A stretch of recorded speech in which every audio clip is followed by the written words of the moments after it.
welcome to my channel, and today's video is going to be a strawberry crumble ice cream cake. And the first thing we're actually going to do is make the strawberry ice cream. You can buy it, but we're going to start off by making it, and then I'll tell you how to work with it if you decide to buy it instead. So first you are going to need to use a mixer. It can be a hand mixer or a stand mixer like this one, and you'll need 2 cups of heavy whipping cream, 1 can of sweetened condensed milk. Don't confuse it for the evaporated milk. According to the recipe, there is a difference, so make sure it's condensed milk or creamer. Mix the ingredients until you create soft peaks. It will take about maybe 3 to 5 minutes until you create those soft peaks. Just make sure that you don't want to overdo it either, because then it'll break and then it'll become this cottage cheese type texture that we don't want. So once you have reached those soft peaks, all you're going to do is add in your strawberries. I went ahead and chopped mine up. Mine was just a bag of frozen strawberries. I really don't know how many ounces that was. Lastly, you're going to add the food coloring. Lucky for me, I did have pink, so I went ahead and put a lot just because I wanted a very vibrant pink. But if you don't have pink and you have red food coloring, just add a good 3 to 4 dots in there and just mix it up until you get a pink. And if it isn't enough, just add another dot. Just be very cautious, because if you put too much red, then it won't be too pink, it'll be more red than pink. And then you're just going to add it to a cake pan. Make sure each cake pan you are using is the same size.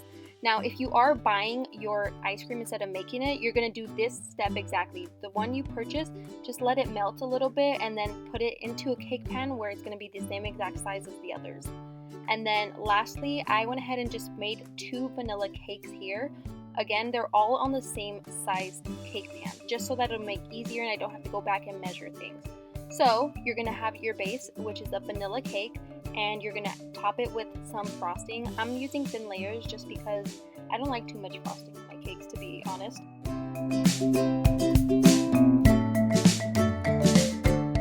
And after you have covered your first layer in frosting, you're just going to place the strawberry cake layer right on top. And again, you're just going to cover it with frosting or buttercream. I've even seen people use cream cheese frosting, which is completely up to you and your preference.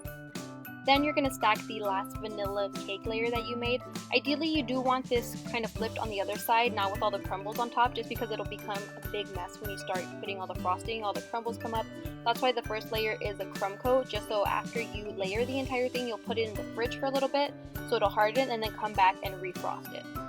So, following the cake layers, next all you're going to do is make the crumble. For the crumble, you'll need 1 box of strawberry Jell-O, half a stick of butter at room temp, kind of a little melted, and half a cup of flour.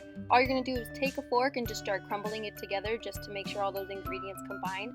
It is kind of time consuming because you just got to go back and forth, and don't mind that little hand there, that's my niece. She just wanted to help her tia with the cake. And like I said, just kind of go back and forth until you mix the ingredients. It'll look kind of a little wonky at first, but the more you mix it, the more of a crumble texture it'll become.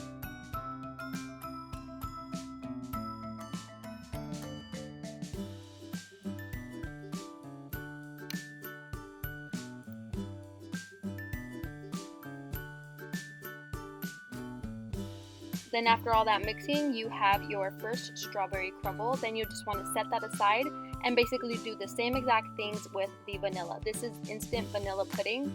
Again, half a stick of butter and half a cup of flour, and just get your fork and go at it until you make that same crumble texture as you did with the strawberry.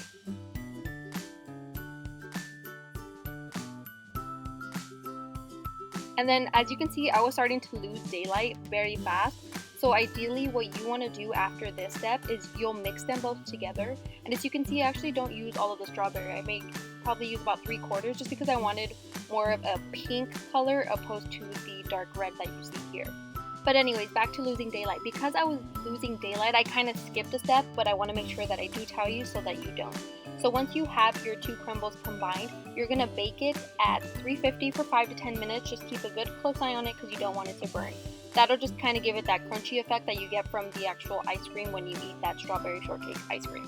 So again, don't forget to bake it. I was just running out of sunlight and I didn't want to wait until the next day to finish it just because I wanted a piece already. So, like I said, don't forget to bake it. And once you finish your crumble, refrost your cake. That'll just give it a nice cleaner finish opposed to the crumb coat being thin and full of crumbs all over the place. And lastly, I feel like I keep saying lastly in this video, but this is finally your last step. You're just gonna go crazy with those crumbles and just put them all over that cake. The more the better, I say, for this part, just because I'm not gonna lie to you, I kept eating off of those crumbles, like that little bowl, just because it was pretty good, and ask my niece, she enjoyed it too. So yes, the heavy hand here is amazing for this cake.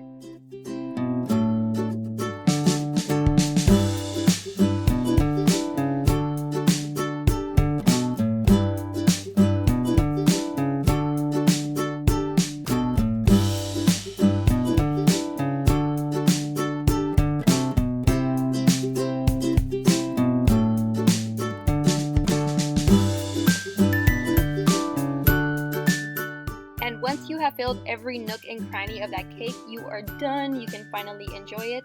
This is just a quick little view of what it looks like off to the side. Sorry I couldn't get the right angle. And why do I keep talking like this? But anyways, so after that, you are completely finished with your cake. Unfortunately, I couldn't get a decent photo because I ended up losing that sunlight, so I did have to wait until the next day to eat this cake. But it was completely worth the wait because it was delicious.